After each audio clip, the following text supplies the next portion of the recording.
As we are at Shari Kashmir University of Agriculture, Science and Technology, the first of its kind JK AgriMed conference has concluded today.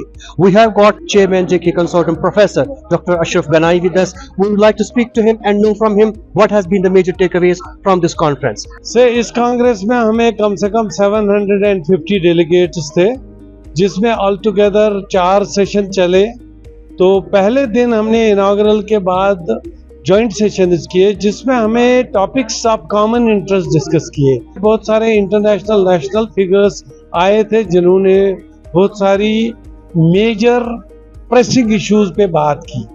उसके अलावा जो हमारे young scientists agriculture science या medical science में research कर चुके हैं या रिसर्च कर रहे हैं, स्टूडेंट्स की थीसिस वो प्रेजेंट की गई। अदर डे हमने बात की थी कम्युनिटी मेडिसिन से, तो उनका ये कहना था कि जो पेस्टिसाइड्स केमिकल्स यूज होते हैं उनका भी अगर यूज करना है वो एक एग्रीकल्चरल एक्सपर्ट के एडवाइस के अंडर ही होना चाहिए। क्या आपको लगता है कि अनएबेटेड यूज है केमिकल्स का, पेस्टिसाइड्स का, जो भी फसल उगती है, तो उस पर कोई चेक्स एंड बैलेंसेस, कोई कंट्रोल होना चाहिए? एब्सोल्युटली। जैसे मैं बताऊंगा, एक बच्चे ने प्रेजेंट किया यहाँ पेपर, उसने दिखाया मुझे जो फेनिटोइन एपिलेप्सी की दवाई देते हैं, तो उस एपिलेप्सी की दवाई जो मिलती है उन्होंने ड्रग लेवल्स की थी, कम से कम 80% लोगों को या ड्रग की लेवल मुवाफिक ऑप्टिमल से ज़्यादा थी या कम थी। दैट उसका मतलब खाली 20% लोगों को अप्रोप्रिएट मेडिसिन की डोज मिल रही थी। तो इसीलिए हमें चेक्स एंड बैलेंसेस ज़रूरी चाहिए। अगर हमें एक्सपर्ट्स होंगे, जैसे मेडिकल साइड में भी और एग्रीकल्चर रेगुलेशन नहीं हो जाएगी, तो अनएबेटेड यूज मेडिसिन का जैसे होता है, इस तरह एग्रीकल्चर पेस्टिसाइड फंगिसाइड का भी होता है। तो हमें अगर इसको एक्सपर्ट की तरह, लॉ की तरह इसको रेगुलेट करेंगे, तब जाके हमारे साइड इफेक्ट्स, एडवर्स इवेंट्स कम होंगे। As a medical expert doctor साहब, आपको क्या लगता है कि ऐसी कॉन्फ्रेंसेस का इनेकाद वादी कश्मीर में कितना होना ज़रूरी है, और क्या आने वाले वक्त में जो आपका जेके रिसर्च कंसोर्टियम है, क्या कोई ऐसा इनिशिएटिव है आपका जहां पर आप ऐसे इस लेवल की कॉन्फ्रेंसेस मजीद करने जा रहे हैं?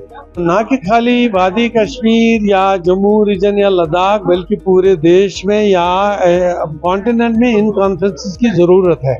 वेस्ट और यूरोप में तो ऐसे कॉन्फ्रेंसेस बहुत होती है, लेकिन कल्चर आजकल चल रहा है बहुत ही हाईली फोकस्ड कॉन्फ्रेंस हर कोई करता है, मगर ये वाली जो कॉन्फ्रेंस ये बिल्कुल डिफरेंट है। यहाँ पे हम कन्वर्जेंस कर रहे हैं डाइवर्जेंट फील्ड्स की।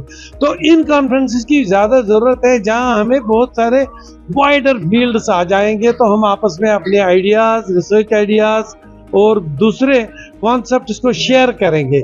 इसकी बहुत जरूरत है, क्योंकि ये कॉन्फ्रेंस एक बड़े पैमाने पे हुई। क्या आपको लगता है जो हमारे एजुकेशनल इंस्टीट्यूशंस है, कॉलेज हैं या यूनिवर्सिटीज है, उस लेवल पे ऐसे प्रोग्राम्स होने चाहिए ताकि जो है इंफॉर्मेशन वो ग्रास रूट लेवल पे, हाउस होल्ड लेवल पे पहुंच जाए हर किसी के पास? ये बिल्कुल जी, अल्टीमेटली हमारा गोल जो है, इंसान की life, human life should get some betterment, better फायदा मिले।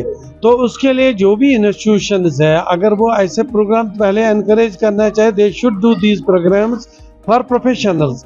मगर इसके साथ साथ आज आपने सच्ची अच्छी बात की कि कम्युनिटी में ये पहुंचना चाहिए। तो हमें कम्युनिटी एंगेजमेंट की बहुत ही ज़रूरत है, ताकि अल्टीमेटली जो भी हम डिस्कस करते हैं, शेयर करते हैं, या जो भी हम रिसर्च करते हैं या कोई नई टेक्नोलॉजी लाते हैं, ये ग्रास रूट पे पहुंचनी चाहिए। उसके लिए गवर्नमेंट को भी, सिविल सोसाइटी को भी, एनजीओज को भी, और खासकर मीडिया, बहुत इलेक्ट्रॉनिक एंड प्रिंट मीडिया को रोल प्ले करना चाहिए। बहुत बहुत शुक्रिया। तो ये थे डॉक्टर अशरफ गनाई साहब, जिनका ये कहना है कि न कि सिर्फ ऐसे इस लेवल की बड़ी कॉन्फ्रेंसेस से ही कम्युनिटी में इंफॉर्मेशन जा सकती है, स्कूली लेवल पे, कॉलेज लेवल पे, कम्युनिटी लेवल पे हर किसी को एंगेज होना पड़ेगा ताकि ये इंफॉर्मेशन हर किसी आवाम उन्नास तक पहुंचे। सईद बुरहान रज़वी के साथ मैं जहांगीर सूफी, कश्मीर ऑब्जर्वर, श्रीनगर।